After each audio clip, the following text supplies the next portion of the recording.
రాష్ట్రపతికి అధికారం ఎక్కడి నుంచి వచ్చింది అంటే, మీరు ఎన్నుకున్నటువంటి ఒక రాష్ట్రపతికే మీరు ప్రశ్నించలేని అధికారం ఉంటే, ఈ సర్వబ్రహ్మాండములకు సృష్టికర్త అయి సూర్యచంద్రుల యొక్క గమనమును శాసించగలిగినటువంటి పరమాత్మ మీ కష్టానికి రావలసినటువంటి ఫలితాన్ని బాగా తగ్గించడంలో ఆయనకి ఎందుకు ప్రమేయం ఉండదు, ఉంటుంది.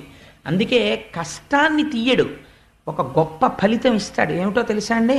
నమశివాభ్యాం అశుభాపహాభ్యాం. రోజు ప్రార్థనా శ్లోకంలో ఒక మాట చెప్తాం, ఆపదామపహర్తారం దాతారం సర్వసంపదాం. దాకి ఒత్తేస్తుంటారు కొంతమంది, దాతారం అనకూడదు, దాతారం సర్వసంపదాం లోకాభిరామం శ్రీరామం భూయో భూయో నమామ్యహం. అంటే మీకు ఒక భయంకరమైనటువంటి కష్టం రావలసి ఉన్నది, మీకు తెలియదా కష్టం వస్తోందని.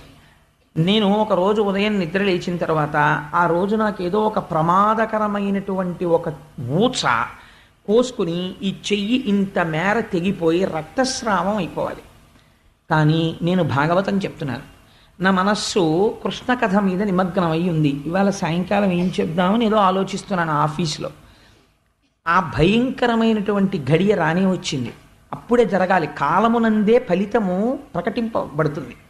ఈ సమయంలో ఈశ్వరుడు గురించి చింతన చేస్తున్నాడు. ఇప్పుడు ఈశ్వరుడు రక్ష చెయ్యాలి కాబట్టి ఏమవుతుంది, దేనికో జేబులో చెయ్యి పెట్టి ఇలా తీశాడు. తీస్తే ఆ కుర్చీ కింద ఉన్నటువంటి ఒక బోల్ట్ చేతిని చీరింది, సన్నగా చీరబడి అందులోంచి నెత్తురు పైకి వచ్చింది. ఈశ్వరుడు రక్షించాడని నీకు తెలియక్కర్లేదు, ఆయన ఏం వచ్చి చెప్పడం, ఓయ్ కోటేశ్వరరావు ఇవాళ నీ చెయ్యి ఇక్కడి నుంచి ఇక్కడికి తెగిపోవాలి, కానీ నువ్వు ఈశ్వరుడు యందు మనస్సు మగ్నమై ఉండడం చేత గీరి వదిలిపెట్టాను అని మీకేం చెప్పడైనా. అందుకే నిన్నటి రోజున గజేంద్రుడు అన్నాడు, స్త్రీ పురుష నపుంసకమూర్తియును కాక తిరియక్కమరణనాదిమూర్తియును కాక కర్మగుణభేద సదసత్ప్రకాశి కాక వెనుక నన్నియుతానగు విభుతలంతో మీ వెనకాతలే ఉండి మిమ్మల్ని రక్షించుకుంటాడు. కాబట్టి ఇప్పుడు ఏమైంది, ఇలా తెగిపోయి బోలెడంత నెత్తురు కారిపోవలసింది ఇలా గీరుకుని, తెగిందా లేదా?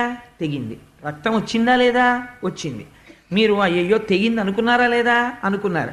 ఓ దూదో ఏదో పెట్టి తుడుచుకున్నారా లేదా? తుడుచుకున్నారు. పెద్దదైతే ఏం చేద్దరో చిన్నదానికి అదే చేశారు. కానీ ఇక్కడి నుంచి ఇక్కడికి తెగిపోవలసిన చేతిని ఇంత పిసర్ ఇలా తెగేటట్టు చేశాడు. అంటే ఇప్పుడు ఏమైందనమాట, అందులో ఈశ్వరానుగ్రహము ప్రకటితమైంది.